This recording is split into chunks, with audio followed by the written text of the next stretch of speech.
Selama 6 tahun, Jerman memobilisasi seluruh kapasitas industri dan ilmiahnya untuk mempertahankan kekuatan militernya. Apa yang mereka bangun bukanlah sekadar alat tempur. Mereka merancang roket, tank, pesawat terbang, dan sistem yang pada masanya melampaui apa yang dimiliki negara lain. Dengan sumber daya semacam itu, perang memperoleh dimensi lain. Namun, ketika akhir tiba, gudang senjata itu tidak segera lenyap. Beberapa bagian ditinggalkan di tengah penarikan yang kacau. Yang lain masih dalam perjalanan ketika semuanya sudah berakhir. Sebagian material disita oleh pasukan pemenang, sementara segmen lain disembunyikan, ditenggelamkan, atau dialihkan melalui saluran tidak resmi. Banyak dari elemen-elemen itu berakhir di depot asing, di tangan pribadi, atau muncul kembali dalam konflik yang tidak ada hubungannya dengan Eropa. Tahun-tahun berlalu, dan penemuan-penemuan tertentu kembali menimbulkan pertanyaan. Beberapa objek digunakan kembali. Yang lain tidak pernah disentuh lagi. Apa sebenarnya yang terjadi pada senjata Nazi setelah Perang Dunia Kedua?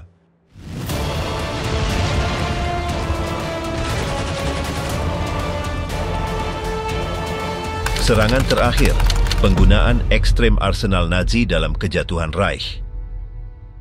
Dalam bulan-bulan terakhir konflik, tentara Jerman menggunakan semua yang tersisa di gudang senjata mereka. Itu bukan penarikan yang terencana atau pertahanan yang terkoordinasi. Itu adalah upaya untuk menghentikan laju musuh dengan setiap unit yang beroperasi, proyektil, tank, pesawat yang siap lepas landas. Apa yang telah dibuat selama bertahun-tahun digunakan tanpa cadangan, di kota-kota yang hancur, jalur pegunungan yang membeku, dan terowongan kereta api yang diubah menjadi posisi pertahanan. Di front timur, tank Tiger bertahan di Prusia Timur dan dekat Königsberg. Berkat lapisan baja tebal dan meriam jarak jauh, mereka untuk sementara waktu menghentikan unit-unit Soviet. Meskipun demikian, jumlahnya sedikit dan bahan bakar langka. Beberapa ditinggalkan setelah kerusakan atau kegagalan mekanis. Beberapa di antaranya ditemukan oleh Tentara Merah dan dikirim ke wilayah Soviet untuk dianalisis. Di barat, unit-unit Jerman menggunakan artileri Swagerak dan peluncur roket ganda dari hutan di Ardennes. Selama serangan Desember 1944 yang dikenal oleh sekutu sebagai pertempuran Bulge, ditembakkan howitzer 150 mm dan roket jarak pendek. Meskipun tidak berhasil mengubah arah umum, mereka menyebabkan kerusakan material dan korban di antara barisan musuh di Belgia. Luftwaffe yang masih aktif mengoperasikan jet tempur pertama. Me-262 berhasil menembak jatuh pembom di atas Rhine. Meskipun menawarkan kecepatan yang lebih tinggi, efeknya terbatas karena kelangkaan bahan bakar dan suku cadang. Beberapa pesawat ini ditemukan utuh oleh pasukan Amerika Serikat di hanggar bawah tanah di Bavaria. Di jalan-jalan Berlin, batalion Jerman menggunakan peluncur roket portabel, ranjau, dan senapan otomatis. Sturmgewehr 44 digunakan oleh milisi yang tidak berpengalaman. Desainnya yang ringkas dan kemampuan tembaknya membuatnya berguna di ruang terbatas. Beberapa di antaranya diambil oleh Soviet dan kemudian diperiksa untuk direplikasi. Dari platform di Belanda, roket V2 masih diluncurkan ke London, Norwich, dan Antwerpen. Mereka tidak akurat, tetapi kecepatan dan jangkauannya mengejutkan. Dalam 5 bulan terakhir konflik, lebih dari 3.000 ditembakkan. Setelah perang berakhir, pangkalan-pangkalan diambil alih oleh pasukan Inggris, dan sebagian material yang tidak terpakai dipindahkan ke laboratorium untuk dipelajari. Di perairan Norwegia, kapal selam tipe 21 bersiap untuk operasi jarak jauh. Model-model ini dapat tetap terendam lebih lama dari yang lain. Mereka tidak sempat bertempur. 2 ditangkap oleh pasukan Inggris dan dianalisis untuk program pengembangan angkatan laut selanjutnya. Di Italia Utara, tentara Jerman menggunakan bahan peledak berongga, senjata ringan dan projektil anti-tank untuk menghentikan sekutu di dekat Bologna. Mereka juga menggunakan ranjau improvisasi yang terbuat dari bahan industri. Di kota-kota seperti Bolzano dan Merano, mereka beradaptasi dengan pertempuran perkotaan menggunakan senjata yang awalnya dibuat untuk serangan cepat. Pada hari-hari terakhir April, Berlin menjadi tempat perlawanan terakhir. Meriam anti-pesawat digunakan secara horizontal terhadap kendaraan lapis baja Soviet dan roket, yang tidak meledak digunakan sebagai ranjau. Banyak dari senjata ini hancur atau tertinggal di antara puing-puing. Yang selamat dikirim ke Moskow atau Washington untuk diperiksa. Setelah pendudukan, dimulailah klasifikasi yang teliti. Setiap tank, senapan, atau roket dalam kondisi baik dicatat, dikemas, dan dipindahkan untuk analisis teknis.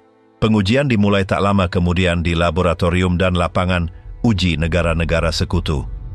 Penyitaan dalam kekacauan, harta rampasan perang yang gagal melarikan diri. Ketika garis-garis poros runtuh, banyak senjata masih digunakan dalam perjalanan atau masih dalam produksi. Kejatuhan Reich ketiga tidak terjadi secara instan. Antara Maret dan Mei 1945, pabrik-pabrik terus beroperasi, kereta api melintasi wilayah dengan material militer, dan beberapa perwira mencoba mengelompokkan kembali unit-unit di daerah yang masih dipertahankan. Di tengah kekacauan itu, pasukan sekutu mulai mencegat peralatan sebelum digunakan atau disembunyikan. Di timur, selama pertempuran di Silesia, pasukan Soviet berhasil merebut kendaraan operasional, meriam swagerak, dan senapan presisi dalam jumlah besar. Tidak semuanya disimpan. Beberapa ditemukan di jalur pelarian dan stasiun. Saat dikepung, kolom Jerman meninggalkan muatannya untuk melanjutkan perjalanan dengan berjalan kaki. Bahkan ada kereta api yang direbut tanpa perlawanan. Salah satu penemuan paling penting adalah pabrik bawah tanah Mittelwerk di pusat negara. Di sana roket V2 masih diproduksi. Saat masuk, tentara Amerika Serikat menemukan lebih dari 500 unit dalam berbagai tahap perakitan. Di sampingnya ada cetak biru, cetakan, sistem panduan, dan mesin yang baru dirakit. Beberapa insinyur ditangkap, yang lain melarikan diri. Komponen-komponen itu segera dipindahkan ke fasilitas di Amerika Serikat. Di daerah lain, pasukan Inggris menemukan hanggar yang disamarkan dengan jet tempur yang setengah terisi. Di Schleswig-Holstein, sebuah landasan udara berisi model Mi-262 dengan bahan bakar dan persenjataan siap. Beberapa dibongkar di tempat, yang lain diangkut utuh ke Inggris Raya. Di sana dilakukan uji terbang untuk mengevaluasi perilakunya. Data yang diekstraksi kemudian diterapkan pada model penerbangan militer Inggris yang baru. Di Jerman Selatan, unit Amerika Serikat mengambil alih depot bawah tanah yang berisi senjata kimia yang belum digunakan. Senjata-senjata itu disimpan dalam wadah tertutup dan siap untuk dikirim. Dokumentasi termasuk rute menuju fasilitas di Cekoslowakia yang menunjukkan bahwa distribusinya masih direncanakan. Cadangan ini ditarik di bawah pengawasan dan kemudian dikubur. Pada saat yang sama, pasukan Prancis yang datang dari Alsace menemukan tank Panther dalam kondisi operasional. Beberapa diperbaiki oleh teknisi lokal dan digunakan di Angkatan Darat Prancis selama pasca perang. Manual yang ditemukan dan suku cadang memungkinkan mereka tetap aktif selama bertahun-tahun. Tentara Merah juga menemukan laboratorium bergerak dan gerbong dengan sistem radar, radio canggih, dan prototipe yang belum selesai. Banyak dari peralatan ini dikirim dengan kereta api ke pusat penelitian di Ukraina dan Belarusia. Minat utamanya adalah memahami cara kerjanya dan menentukan apakah mereka dapat disesuaikan dengan kebutuhan mereka sendiri. Sebagian dari teknologi ini digunakan kembali pada dekade-dekade berikutnya. Di pegunungan Alpen Bavaria, sebuah konvoi yang dihentikan oleh pasukan Amerika Serikat mengangkut suku cadang roket, mesin penerbangan, dan dokumentasi teknis. Pihak yang bertanggung jawab mencoba menghancurkan muatan, tetapi hanya sebagian yang terkena. Sisanya diklasifikasikan. Jenis penyitaan ini memungkinkan sekutu untuk mengakses teknologi yang belum dikerahkan, tetapi hampir siap. Di daerah pedesaan, penarikan yang dipercepat meninggalkan gudang yang utuh. Di desa-desa dekat perbatasan Swiss, ditemukan ruang bawah tanah dengan senapan baru dan kotak amunisi. Beberapa diambil oleh pasukan yang lewat, yang lain berada di bawah kendali otoritas baru. Dalam beberapa bulan, semua yang tidak hancur berpindah tangan. Kendaraan, proyektil, sistem penglihatan malam, radio, mesin, dan peralatan dimuat ke truk, kereta api, dan pesawat terbang menuju lapangan uji dan gudang senjata negara-negara pemenang. Penyitaan ini direncanakan. Seringkali, tim teknis sekutu menemani unit tempur untuk mengenali dan mengamankan yang berharga. Daftar mereka termasuk dari roket jarak jauh hingga pemandangan dan mekanisme dasar. Tujuannya bukan hanya untuk memulihkan persenjataan, tetapi untuk mempelajari secara menyeluruh bagaimana itu dirancang. Replika tak terduga bagaimana Barat menggunakan kembali kekuatan Jerman. Setelah menyita persenjataan Nazi di pabrik, jalur transportasi, dan zona tempur, negara-negara pemenang tidak menyimpannya sebagai relik. Mereka mulai menggunakannya. Teknologi yang dikembangkan oleh musuh dipindahkan ke kamp pelatihan, pangkalan udara, dan laboratorium. Tank, senapan, rudal, pesawat tempur, dan kapal selam dipelajari, dimodifikasi, dan diuji oleh teknisi dari pasukan sekutu. Di Amerika Serikat, sebagian besar roket V2 dikirim ke New Mexico. Di sana, di fasilitas militer, roket-roket itu direkonstruksi dengan bantuan insinyur Jerman sendiri yang kini berada di bawah pengawasan. Lebih dari 70 peluncuran eksperimental dilakukan. Hasilnya digunakan untuk menyesuaikan lintasan, menyempurnakan sistem panduan, dan menyiapkan model baru rudal jarak menengah. Britania Raya melakukan uji coba serupa. Di pangkalan Farnborough, teknisi Inggris menerbangkan pesawat tempur Me-262 yang telah disita dalam kondisi hampir utuh. Pilot Angkatan Udara melakukan manuver dan mengevaluasi perilakunya. Hasil observasi diintegrasikan ke dalam desain pesawat selanjutnya seperti Gloster Meteor. Prancis juga memanfaatkan sebagian material. Selama rekonstruksi angkatan bersenjatanya, mereka memasukkan tank Panther yang ditemukan di wilayah nasional. Beberapa di antaranya direkondisi, dicat ulang, dan digunakan oleh unit lapis baja. Dalam uji komparatif yang dilakukan di dekat Paris, teknisi militer memastikan bahwa mereka memiliki keunggulan spesifik di jenis medan tertentu. Uni Soviet memilih strategi yang lebih luas. Pabrik-pabrik lengkap dibongkar dan dipindahkan dengan kereta api ke zona industri di pedalaman. Replika roket V2 yang disebut R1 dibangun dari suku cadang dan cetak biru yang disita. Insinyur Jerman yang ditahan berkolaborasi dengan personel lokal dalam uji peluncuran pertama. Secara paralel, versi tank Tiger II dan sistem artileri otomatis dipelajari untuk mengintegrasikan ide-ide tersebut ke dalam persenjataan Soviet yang baru. Di Norwegia, kapal selam Jerman tipe 21 diperiksa oleh Angkatan Laut Inggris. Mereka berusaha memahami durasi penyelaman yang lebih lama, kemampuan siluman mekanis, dan peningkatan jangkauan. Prinsip-prinsip ini memengaruhi desain dekade-dekade berikutnya, baik pada kapal Amerika Serikat maupun Soviet. Sistem lain yang disita adalah bom berpemandu, Fritz X, yang digunakan oleh Jerman pada bulan-bulan terakhir perang, dianalisis oleh teknisi Amerika Utara. Mekanisme kendali jarak jauh dan jatuhnya yang stabil menjadi dasar bagi versi awal amunisi presisi modern. Amunisi eksperimental juga diuji. Di lapangan artileri, proyektil subkaliber, hulu ledak berongga, dan model yang dirancang untuk menembus baja dibongkar dan dievaluasi. Laporan teknis membandingkan hasilnya dengan standar sekutu. Beberapa karakteristik ini kemudian dimasukkan ke dalam program pengembangan persenjataan konvensional. Bahkan senjata ringan pun dievaluasi. Tentara Amerika Serikat berlatih dengan senapan mesin ringan MP400 dan senapan Sturmgewehr untuk menguji keandalan, kecepatan tembak, dan kemudahan penggunaannya. Pengujian ini membantu menentukan detail yang akan diterapkan kemudian pada model seperti M16. Proses ini tidak terbatas pada penggunaan militer. Perusahaan yang terkait dengan industri perang juga mengakses suku cadang, cetak biru, dan material. Produsen penerbangan, elektronik, dan metalurgi menerima batch untuk menganalisis aplikasi praktis. Sebagian dari pengetahuan itu diadaptasi ke proses industri yang tidak berhubungan langsung dengan pertempuran. Bahkan peralatan yang rusak pun dimanfaatkan.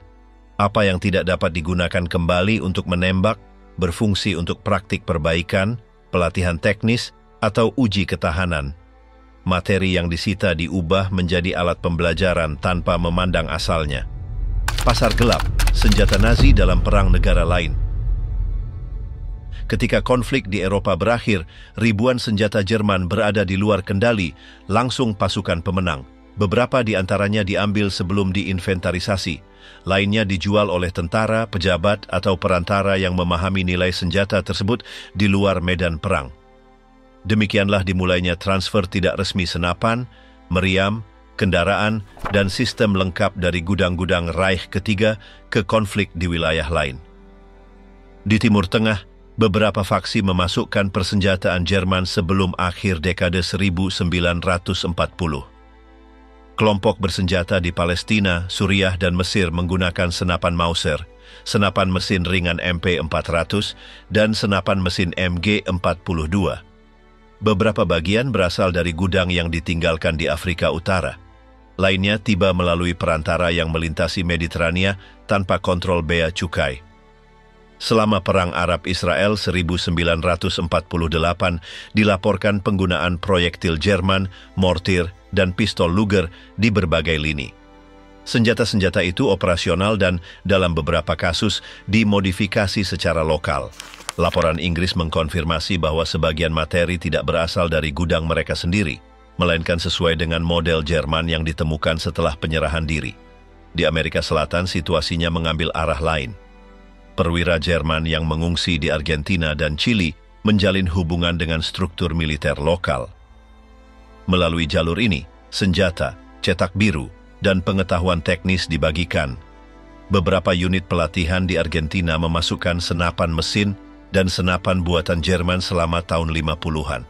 Manual dan katalog teknis dalam bahasa Jerman juga ditemukan di antara materi instruksi. Di Afrika, kekuatan kolonial mentransfer persenjataan Jerman ke unit lokal selama Perang Kemerdekaan. Senapan Mauser digunakan di Aljazair dan senapan mesin MG di daerah Afrika Barat. Meskipun bukan model baru, ketahanan dan kekuatan mereka membuatnya berguna dalam konteks pertempuran tidak teratur. Beberapa tetap beroperasi hingga tahun 70-an. Pasar gelap Eropa memfasilitasi rute lain. Ribuan senjata dikeluarkan dari Jerman melalui kereta api tanpa kontrol, kendaraan pribadi, dan jaringan klandestin. Beberapa berakhir di tangan kelompok bersenjata di Balkan. Lainnya dijual di kota-kota seperti Marseille, Napoli, atau Wina, tempat mantan pejuang dan pedagang melakukan pertukaran untuk uang, barang berharga, atau bantuan politik. Di Asia, sebagian materi tiba di Indochina. Pasukan Prancis di Vietnam menggunakan kembali senapan, granat, dan sistem komunikasi Jerman. Banyak dari bagian-bagian ini telah ditransfer sebagai surplus atau didistribusikan kembali di antara tentara sekutu. Meskipun bukan persenjataan modern, mereka berfungsi secara efektif dalam pertempuran di hutan atau daerah pegunungan dengan infrastruktur terbatas. Dalam skenario tanpa partisipasi langsung negara, persenjataan Nazi juga menemukan penggunaannya. Kelompok paramiliter di Eropa Timur menggunakan pistol, peluncur granat, dan bahan peledak Jerman yang tersisa. Beberapa senjata ini digunakan dalam konfrontasi melawan otoritas komunis baru. Asal pasti, materi tidak selalu dapat dilacak oleh layanan keamanan lokal. Pengiriman tertentu tidak melalui saluran penjualan, melainkan ditransfer karena afinitas ideologis. Beberapa perwira Jerman yang melarikan diri menawarkan persenjataan kepada simpatisan sebagai ganti bantuan, dokumen, atau tempat berlindung.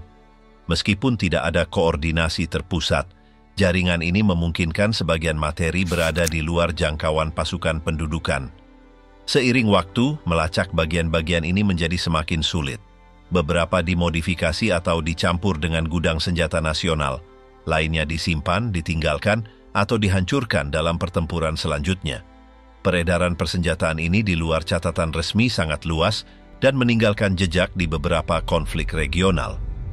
Rudal, jet, dan mesin kecepatan yang tidak mereka duga akan berfungsi. Di tahun-tahun terakhir perang, rezim Nazi mendorong pengembangan yang menentang standar teknis pada masanya. Ini termasuk pesawat dengan kecepatan lebih tinggi, roket dengan jangkauan lebih jauh, dan prototipe yang melampaui kemampuan militer yang dikenal hingga saat itu. Beberapa di antaranya sempat digunakan secara terbatas, sementara yang lain tetap dalam tahap uji coba. Tetapi setelah dievaluasi oleh para pemenang, desain mereka menandai dimulainya era teknologi baru. Kasus yang paling representatif adalah roket V2. Dibangun sebagai senjata pembalasan, roket ini diluncurkan ke kota-kota seperti London, Liege, dan Antwerp. Presisinya rendah, tetapi kecepatan dan otonominya menjadikannya rudal balistik fungsional pertama. Setelah penyerahan diri, Amerika Serikat dan Uni Soviet mengambil kembali bagian, skema, dan personel dari program tersebut. Di White Sands, lebih dari 60 V2 diluncurkan antara 1945 dan 1950. Setiap uji coba berfungsi untuk menyempurnakan sistem panduan dan menghitung lintasan untuk rudal jarak menengah di masa depan. Teknisi Amerika Utara tidak hanya mendokumentasikan peluncuran, mereka juga mengintegrasikan data ke dalam model teoretis yang kemudian akan memengaruhi program luar angkasa. Pada saat yang sama, Uni Soviet membuat replika persis dari V2 yang disebut R1 yang diluncurkan pada 1948 dari Kapustin Yar. Meskipun itu adalah salinan langsung dari model Jerman, pengembangannya memungkinkan kemajuan menuju rudal lain. Teknologi yang diperoleh dengan cepat dimasukkan ke dalam program pencegahan nuklir. Kemajuan lain adalah Me-262, pesawat tempur jet operasional pertama. Pesawat ini dikerahkan pada bulan-bulan terakhir konflik dan berhasil mencegat pembom sekutu. Dengan kecepatan yang melebihi 800 km per jam, pesawat ini sulit dilawan. Namun, jumlahnya yang terbatas dan kurangnya suku cadang mengurangi efektivitasnya. Pada akhir perang, beberapa contoh ditangkap oleh pasukan Inggris dan Amerika di pangkalan-pangkalan di Bavaria. Unit-unit ini dipindahkan ke pusat uji seperti Wright Field dan Farnborough. Pilot sekutu menguji mereka dalam penerbangan nyata, mendokumentasikan manuver dan kinerja. Data yang dikumpulkan membantu merancang model baru, seperti F-86 Sabre di Amerika Serikat dan Gloster Meteor di Inggris Raya. Dalam kedua kasus tersebut, elemen sistem turbin, distribusi berat, dan reaksi pada ketinggian tinggi dimasukkan. Proyek penting lainnya adalah Horten Ho 229, pesawat sayap terbang yang terbuat dari kayu dengan bentuk yang dirancang untuk mengurangi deteksinya oleh radar. Meskipun tidak masuk ke medan pertempuran, salah satu prototipe tiba utuh di Amerika Serikat, di mana ia dievaluasi oleh Insinyur Northrop. Desainnya memengaruhi studi selanjutnya tentang pesawat siluman. Beberapa dekade kemudian, beberapa karakteristiknya akan muncul dalam model eksperimental program B2. Di darat, kendaraan eksperimental seperti Panzerkampfwagen 8 Maus berhasil ditangkap. Tank seberat hampir 200 ton ini dibangun dalam 2 unit. Meskipun tidak berpartisipasi dalam pertempuran, salah satunya dikirim ke Uni Soviet untuk menganalisis kemampuan pergerakan, ketahanan, dan konsumsi bahan bakarnya. Informasi tersebut digunakan dalam pengujian batas struktural kendaraan lapis baja berat. Proyektil dengan desain tidak konvensional juga dievaluasi. Rheinbote, roket artileri jarak jauh, diuji di Belgia. Kinerjanya dipelajari oleh sekutu yang tertarik pada sistem propulsi bertingkatnya. Demikian pula, rudal udara ke udara Ruhrstahl X4 yang dipandu kabel dianalisis oleh teknisi Soviet dan Amerika untuk memahami mekanisme kontrolnya.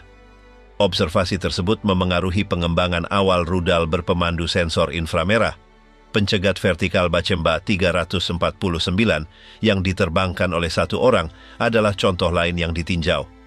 Meskipun proyek tersebut dibatalkan setelah beberapa penerbangan, data tentang akselerasi dan lepas landasnya berfungsi sebagai referensi untuk penelitian roket berawak. Sebagian dari eksperimen ini menginspirasi studi selanjutnya tentang kendaraan peluncuran individu.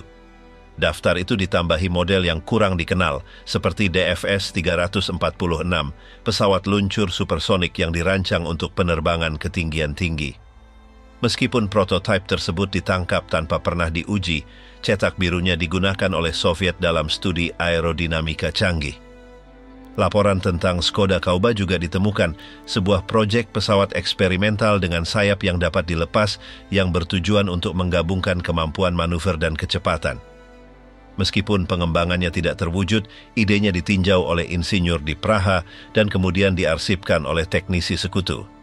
Di bidang angkatan laut, desain torpedo berpemandu dan sistem propulsi kompak dipelajari yang kemudian akan memengaruhi desain kapal selam taktis. Setiap bagian ini, meskipun terfragmentasi, menawarkan petunjuk tentang arah yang ingin diambil oleh industri militer Jerman. Transisi sistem ini menjadi objek studi tidaklah cepat. Banyak yang dibongkar, dianalisis, dan dievaluasi selama berminggu-minggu sebelum kesimpulan ditarik.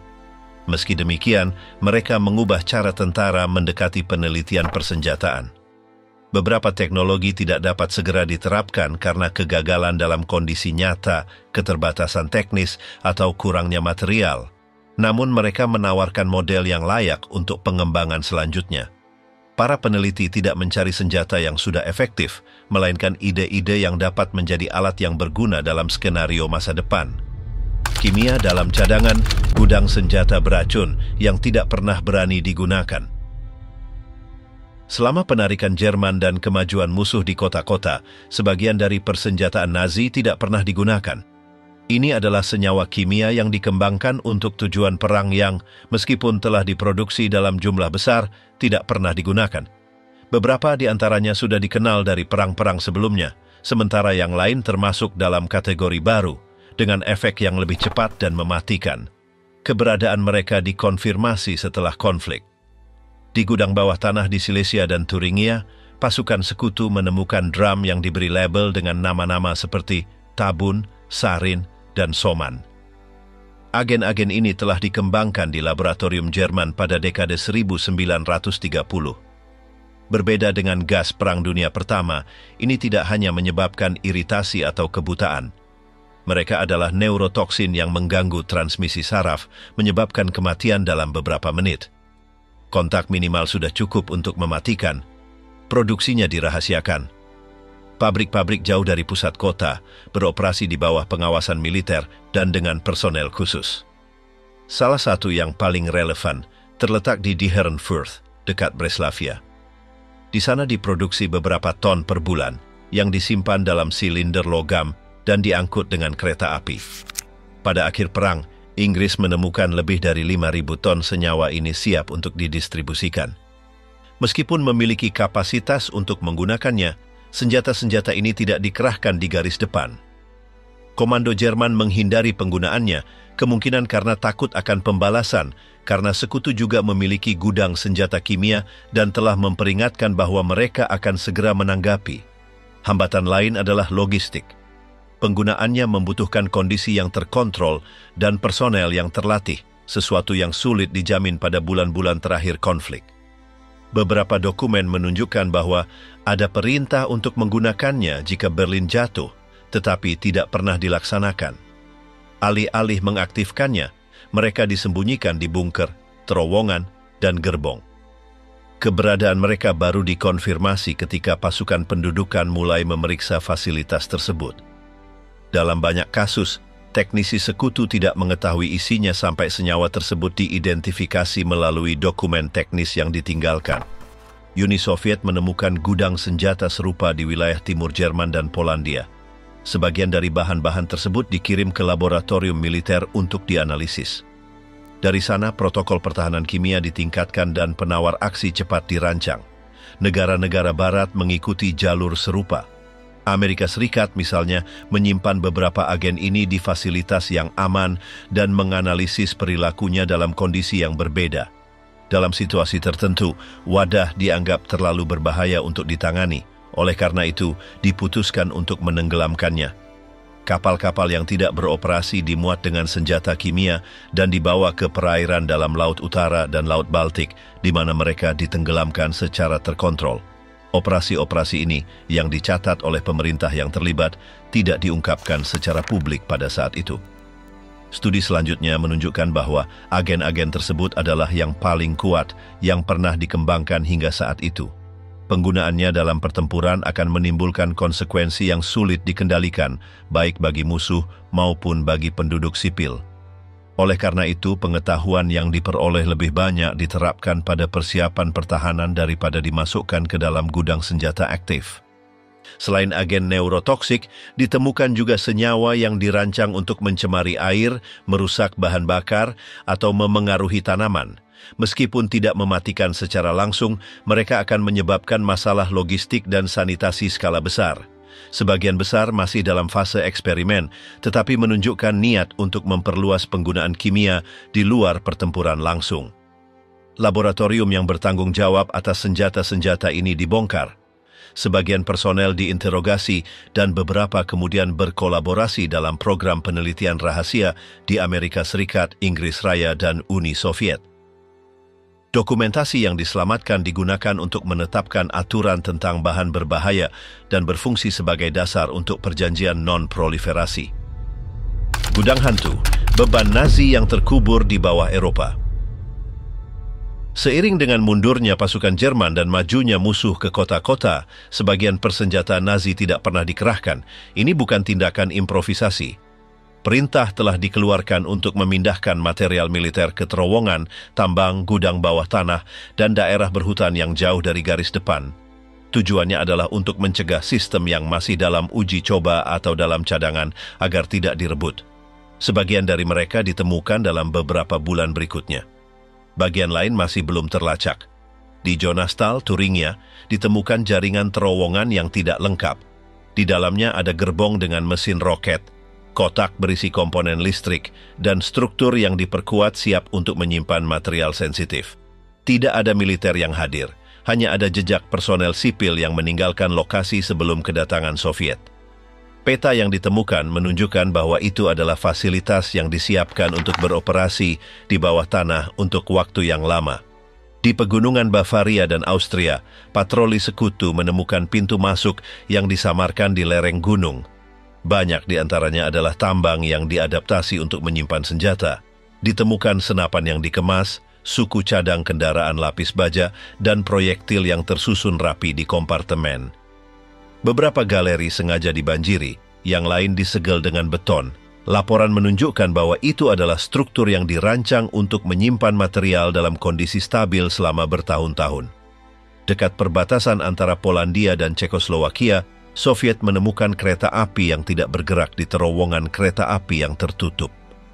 Beberapa gerbong berisi amunisi, yang lain berisi suku cadang pesawat, radio taktis, dan senjata ringan. Banyak kotak masih disegel. Tanda asal menunjukkan bahwa mereka telah diproduksi sesaat sebelum jatuhnya rezim, dengan tujuan untuk didistribusikan.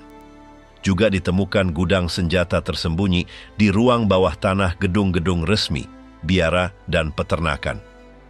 Beberapa penduduk setempat melaporkan bau aneh, struktur yang tidak biasa, atau cerita dari masa itu.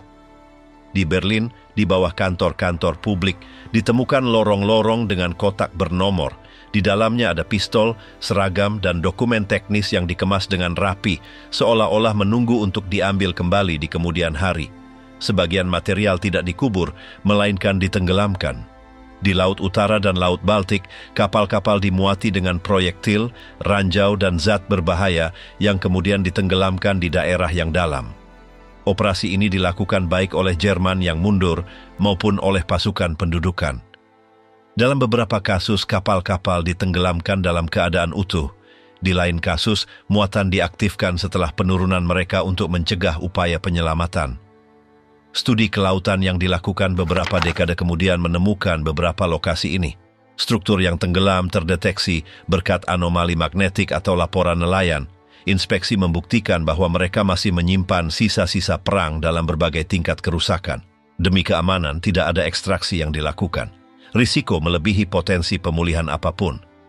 Juga ada penemuan tak terduga. Di hutan Saksoni dan Brandenburg, pasukan pendudukan menggali senjata yang ditutupi terpal terkubur di kedalaman dangkal. Sebagian besar adalah senapan, senapan mesin, dan bahan peledak manual. Mereka tidak diidentifikasi atau disertai dokumen. Semua menunjukkan bahwa mereka disembunyikan tanpa koordinasi formal sebagai bagian dari penarikan yang tidak terorganisir. Beberapa digunakan oleh kelompok-kelompok tidak teratur, yang lain tetap tersembunyi selama beberapa dekade. Di Cekoslowakia dan Hongaria ditemukan gerbong dengan artileri dan sistem radar.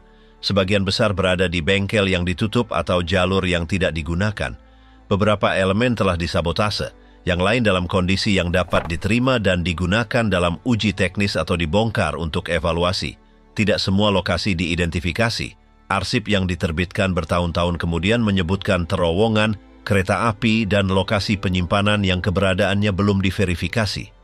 Beberapa mungkin telah dihancurkan, yang lain hilang karena perubahan di darat atau karena kurangnya informasi rinci.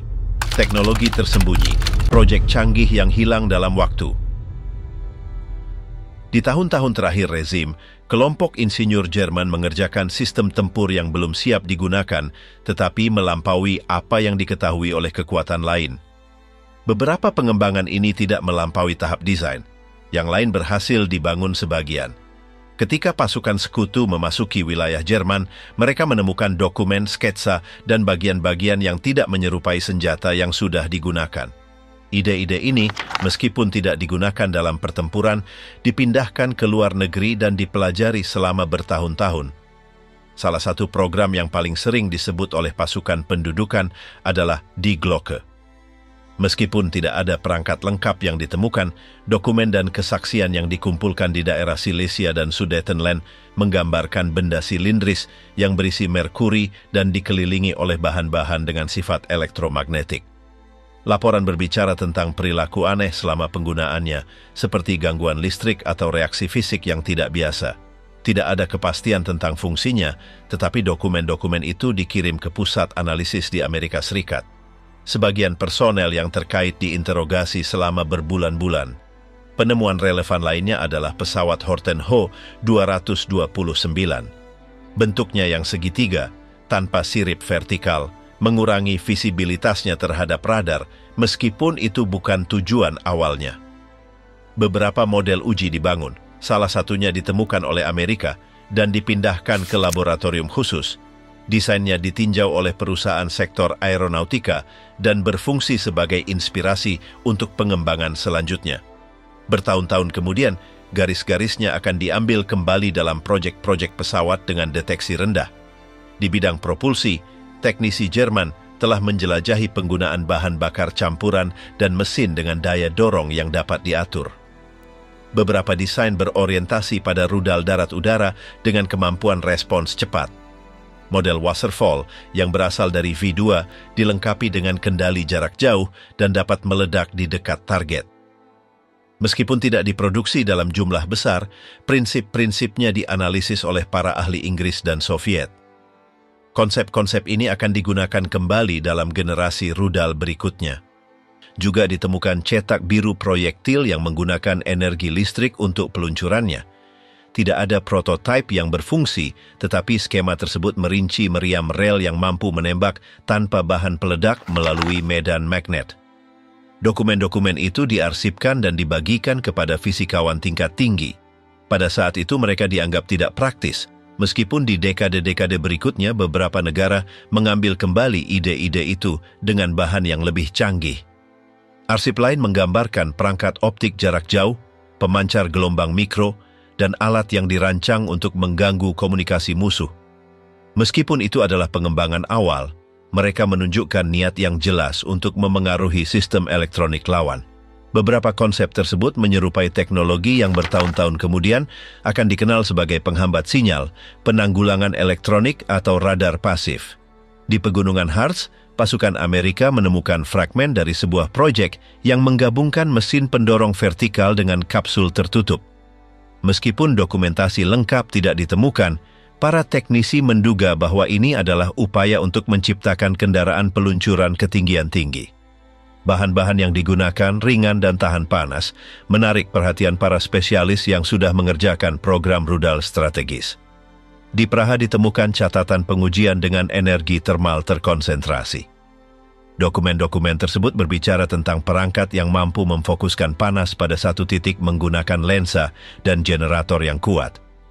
Tidak ada bukti konklusif atau gambar, tetapi deskripsi tersebut dianggap relevan dan disimpan oleh pusat penelitian sekutu. Tidak semua pengembangan ini ditujukan untuk pertempuran langsung. Beberapa laporan merujuk pada teknik penyembunyian seperti kain yang diolah dengan zat yang mengurangi panas tubuh yang terlihat atau cat yang menyerap cahaya. Meskipun tidak ada sampel fisik yang ditemukan, catatan tersebut rinci dan menggunakan terminologi yang tepat.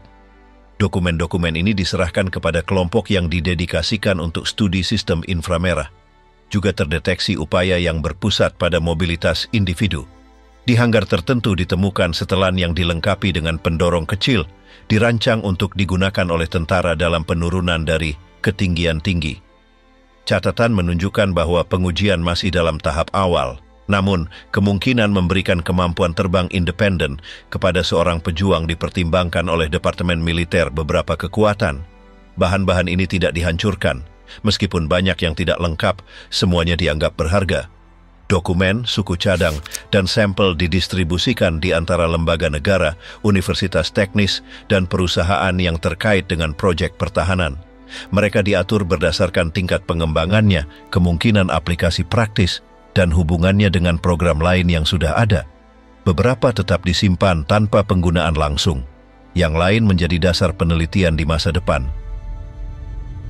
Industri curian, perlombaan global untuk otak Nazi. Setelah penyerahan diri Jerman, sebagian material militer yang disita diklasifikasikan dan didistribusikan di antara lembaga pertahanan. Namun, sebagian besar pengetahuan teknis berakhir di luar barak. Perusahaan swasta, tanpa menyebutkan asal material, menggabungkan ide-ide tersebut ke dalam proses industri mereka. Senjata Jerman, bagian-bagiannya, dan prinsip-prinsip operasionalnya beralih ke tangan perusahaan tanpa seragam, tetapi dengan akses ke cetak biru, laboratorium, dan material. Di Inggris Raya, laporan dari British Intelligence Objectives Subcommittee menunjukkan bahwa perusahaan industri aeronautika dan metalurgi menerima komponen seperti mesin, sistem hidraulik, dan struktur badan pesawat untuk analisis mereka. Tujuannya bukan untuk menyalin secara langsung, melainkan untuk mengadaptasi apa yang berguna ke jalur produksi mereka sendiri. Dalam beberapa kasus, elemen-elemen tersebut dimodifikasi untuk digunakan dalam mesin industri, turbin sipil, atau kendaraan transportasi. Di Amerika Serikat, hal serupa terjadi. Perusahaan yang terkait dengan pemerintah, seperti General Electric, Bell Aircraft, North American Aviation, dan Westinghouse, memperoleh akses ke dokumen dan suku cadang yang berasal dari pabrik Jerman. Di bengkel mereka, mesin, alat kontrol, sistem propulsi, dan instrumen pengukuran dibongkar. Semua informasi ini disistematisasi dan diterapkan pada prototipe baru, yang kemudian didaftarkan sebagai kekayaan intelektual Amerika. Banyak adaptasi difokuskan pada material, penggunaan logam ringan, lapisan tahan panas, dan teknik anti-korosi adalah salah satu kontribusi yang paling banyak dimanfaatkan oleh sektor industri. Manual yang ditemukan di pabrik-pabrik Jerman menjelaskan proses perlakuan panas dan campuran kimia yang kurang dikenal di luar negeri. Dengan metode ini, perusahaan meningkatkan ketahanan dan efisiensi produk mereka tanpa perlu desain ulang yang lengkap. Juga ada penggunaan di bidang farmasi. Laboratorium yang bekerja sama dengan lembaga pemerintah memiliki akses ke studi medis yang dilakukan oleh peneliti Jerman. Meskipun beberapa di antaranya dipertanyakan dari sudut pandang etika, data tentang toleransi fisik, reaksi terhadap zat, dan metabolisme di bawah tekanan dianggap berguna. Beberapa formula yang dikembangkan untuk pilot atau awak kapal selam diubah menjadi produk sipil tanpa meninggalkan bukti asal-usulnya. Sektor otomotif juga diuntungkan. Desain suspensi, transmisi, dan struktur sasis yang menawarkan stabilitas dan daya tahan lebih besar diadopsi. Beberapa dari sistem ini telah diuji dalam prototipe Jerman yang tidak pernah masuk ke medan pertempuran. Paten, awalnya didaftarkan oleh merek seperti Henschel atau Daimler-Benz, dipindahkan ke perusahaan asing yang memodifikasinya untuk penggunaan komersial selama pasca perang. Laporan yang dikumpulkan selama pendudukan mengungkapkan bahwa banyak paten diserap tanpa mengakui asalnya. Pembenaran dari pemerintah pemenang sudah jelas. Karena itu adalah milik negara yang dikalahkan, tidak ada kewajiban untuk memberikan kompensasi. Dengan demikian, ratusan pengembangan teknis menjadi bagian dari katalog perusahaan swasta tanpa proses hukum perantara. Di Uni Soviet, proses ini lebih sistematis. Beberapa pabrik dibongkar dan dipindahkan seluruhnya ke tanah Soviet. Di sana, pekerja lokal terus memproduksi suku cadang berdasarkan cetak biru Jerman. Pada saat yang sama, Pusat Penelitian Negara menerima dokumentasi dan prototipe untuk mengadaptasi solusi-solusi tersebut dengan standar mereka sendiri. Pengetahuan ini diterapkan di sektor-sektor seperti kereta api, aeronautika, sistem kelistrikan, dan optik presisi. Di negara-negara netral, integrasinya lebih senyap. Beberapa perusahaan Swiss, Swedia, dan Spanyol yang telah memiliki hubungan komersial dengan Jerman selama perang tetap memiliki akses ke material teknis. Setelah konflik, sumber daya ini dimasukkan tanpa menimbulkan kecurigaan. Seringkali, asal-usulnya disembunyikan melalui desain ulang kecil atau pendaftaran paten baru dengan tanggal yang lebih baru. Di Jerman Barat, sebagian industri militer diubah menjadi produksi sipil. Beberapa perusahaan mengubah nama, menyesuaikan struktur hukum mereka, atau mendiversifikasi kegiatan mereka. Namun, di antara dokumen-dokumen mereka masih ada formula, gambar, dan metode yang dibuat selama konflik. Meskipun perjanjian penyerahan diri melarang persenjataan kembali, pengetahuan itu tidak hilang. Bertahun-tahun kemudian, beberapa di antaranya digunakan kembali di bawah kontrak resmi dari pemerintah Jerman yang baru. Transfer teknologi tidak terbatas pada objek, itu juga terjadi melalui orang-orang. Insinyur, desainer, spesialis logam, dan ilmuwan dengan pengalaman praktis dipekerjakan oleh perusahaan yang mencari solusi segera. Para profesional ini yang tidak mengenakan seragam atau memiliki catatan kriminal, memberikan perbaikan, metode manufaktur, dan teknik pengujian yang tidak ada dalam manual resmi manapun. Dalam beberapa kasus, kontribusi mereka tidak pernah dikaitkan dengan asal-usulnya yang sebenarnya. Terowongan, puing, dan rahasia, relik yang terus bermunculan. Beberapa dekade setelah perang berakhir, temuan-temuan mulai muncul yang membawa kembali ke masa kini bagian-bagian dari persenjataan Nazi yang diperkirakan telah hilang. Beberapa muncul secara kebetulan, yang lain setelah penyelidikan yang dipandu oleh dokumen-dokumen lama, desas-desus yang terus-menerus, atau sinyal yang terdeteksi dengan teknologi baru. Penemuan-penemuan ini yang tersebar di beberapa negara menunjukkan bahwa sebagian besar material yang tersembunyi belum ditemukan dan masih terkubur, terendam, atau tersegel. Di daerah berhutan dekat Pilzno di selatan Polandia, para pekerja yang memperlebar jalan sekunder menemukan sebuah pintu masuk yang runtuh. Setelah memeriksa lokasi tersebut, mereka mengidentifikasi sebuah ruangan dengan rak-rak berkarat yang masih berisi senapan, helm, dan kotak amunisi. Akses telah ditutup dari dalam, yang menunjukkan bahwa mereka yang menyiapkannya tidak kembali. Meskipun mengalami kerusakan, benda-benda tersebut masih menyimpan tanda dan tanggal pembuatan Jerman yang sesuai dengan 1945. Di pinggiran Kassel, Jerman, selama pekerjaan di sebuah pabrik industri yang ditinggalkan, ditemukan kompartemen dengan komponen roket dan cetak biru dalam kondisi baik. Di antara material tersebut, terdapat sistem panduan dan skema rudal jarak pendek. Para spesialis yang memeriksanya mengaitkannya dengan proyek yang mirip dengan Wasserfall. Tidak ada catatan resmi tentang fasilitas tersebut yang menunjukkan bahwa fasilitas itu beroperasi di luar kendali pusat. Di Austria, sekelompok peneliti menemukan gerbong-gerbong yang disegel di jalur kereta api yang tertutup tanah setelah perang. Di dalamnya terdapat suku cadang artileri, suku cadang kendaraan lapis baja, dan seragam yang belum digunakan. Lokasi tersebut ditemukan berkat sebuah buku harian keluarga. Pemeriksaan isi menunjukkan bahwa kereta api tersebut telah dihentikan atas perintah langsung dari komando lokal dengan tujuan untuk kembali mengambil material tersebut di kemudian hari. Di lepas pantai Latvia, para nelayan melaporkan tentang struktur logam yang merusak jaring mereka. Penyelam dan teknisi menemukan sisa-sisa kapal yang tenggelam dengan kotak-kotak bernomor. Beberapa berisi proyektil yang disegel, yang lain wadah dengan label yang hampir tidak terbaca. Suhu rendah dan kedalaman telah memperlambat korosi. Analisis menunjukkan bahwa muatan tersebut adalah bagian dari operasi evakuasi yang tidak lengkap. Di Laut Baltik, kendaraan bawah air tak berawak mendeteksi area dengan konsentrasi tinggi objek logam. Di sana diidentifikasi sisa-sisa kapal dengan material militer, beberapa dengan silinder tertutup yang mirip dengan yang digunakan untuk menyimpan agen kimia. Meskipun isinya tidak diekstraksi, sampel air di sekitarnya diambil dan keberadaan residu yang sesuai dengan senyawa perang dikonfirmasi. Di daerah dekat Trondheim, Norwegia, ditemukan sebuah gua tertutup yang berisi fragmen-fragmen pesawat layang, mesin yang sebagian telah dibongkar, dan peralatan presisi.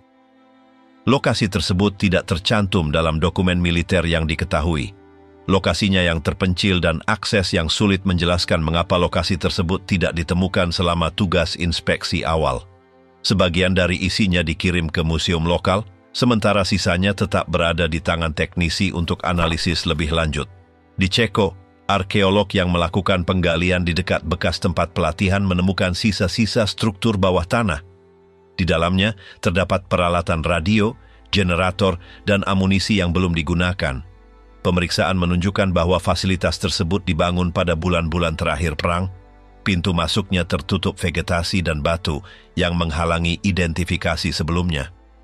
Arsip yang dideklasifikasi oleh pemerintah sekutu mengungkapkan referensi ke fasilitas yang tidak diperiksa atau hanya diperiksa sebagian.